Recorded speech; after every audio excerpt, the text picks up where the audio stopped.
Hello everyone and welcome to Prana Homoeopathy Yoga Center. Today we have with us Dr. Meenal Sohani. Dr. Meenal Sohani is a MD homeopath, has been practicing in Pune for more than 25 years now.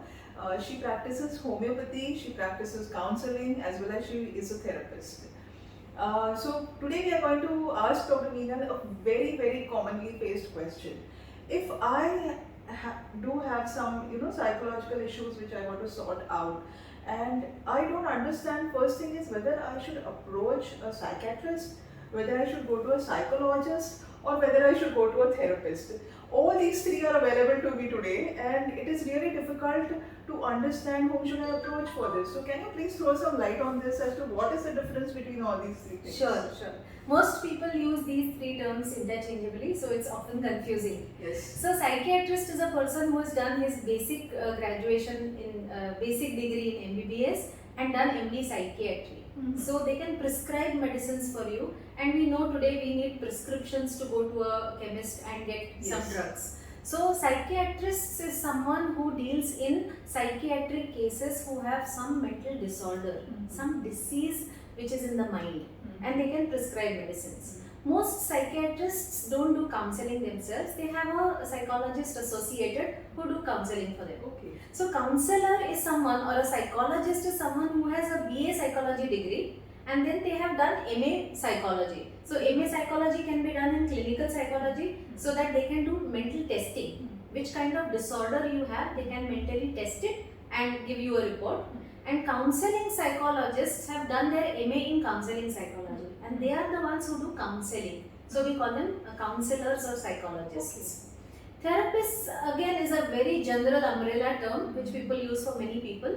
Generally, therapists are those who do either some kind of hypnotherapy or some kind of energetic healing or psychotherapies or pranic healing, reiki healing. So these are either called healers or therapists. So there is a wide variety of accessory therapies that they do besides the basic healing therapies. So those are called therapists. Okay. And some people call all three of them therapists. Okay.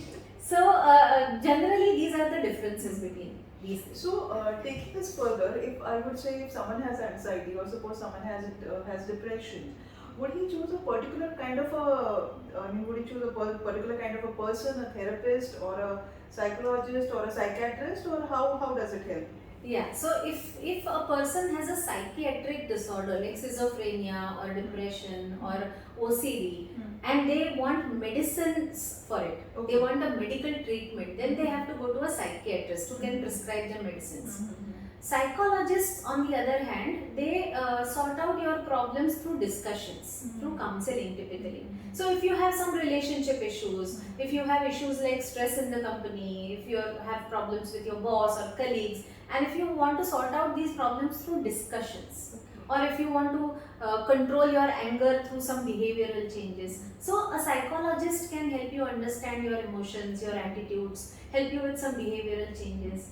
And if you need some other therapies, like if you want to undergo regression, for example, then you have to go to a hypnotherapist. Okay. Or if you want energetic healing, then you can go to a pranic healer or energetic healer. So depending upon what kind of treatment you are looking for, you can choose your therapist. Okay, that's wonderful. Dr. Meenal, but you practice all the three things here in Prana. So you are also a homeopathic doctor, you do counseling also, as well as you do some wonderful healing through chakras and through hypnotherapy. So what is the advantage of coming to you here in Prana? Sure, I would like to tell you on two things. One is, of course, we prescribe homeopathy for psychiatric disorders, and that's, I feel, is a huge advantage over the conventional therapy, because in homeopathy we study the case entirely, right from what is the kind of nature of a person, what are his coping mechanisms, why this particular person has this particular disorder, and then we select personality based medicines for all of them. So in homeopathy what happens is, most of the time we can address the cause of this psychiatric condition, and often I have seen that if we understand and address the cause, we can cure the patient. Cure is a big word, well, but we can almost have the patients lead a normal life in most of the cases. And the other advantage of homeopathy is homeopathy doesn't have any side effects. Homeopathy has no dependability on it. We can stop the treatment anytime. There is no need to taper down the dosage, and people don't get addicted to or dependent on homeopathic medicines. So most patients after 2, 3 or 4 years of treatment can stop the medication completely and lead a normal life. So that is the greatest advantage of homeopathy.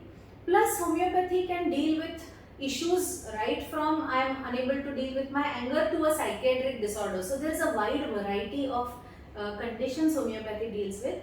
And homeopathy is slow acting is absolutely a myth, because we have treated anxiety attacks and within an hour the patient starts feeling better. So homeopathy is as fast as any other treatment or even faster. So that is the advantage of homeopathy. Plus what we can do is, once the patient comes to us, we can decide what is the best approach, whether the patient needs only medicines or needs some kind of counseling support also. Or if we trace the disorder starting from the childhood, then we can stabilize the patient first on homeopathic medicines and then do regression therapy. So there are combination of approaches that we use here, and then try to help the patient in the best possible way. Many times when people are on psychiatric medication, we can't do hypnotherapy right away.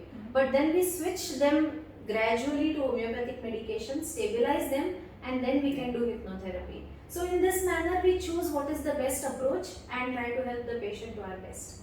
Wow, that's wonderful, Dr. Meenal. So I think the biggest advantage is this combination of a customized therapy as and when required for the patient, which is available at one stop in Prana. Yes. Thank you so much, Dr. Meenal, for this wonderful information. I'm sure it resolves our question of whether it should be a psychiatrist or a psychologist or a therapist. Thank you, and hope to see you soon again in a further discussion. Thank you.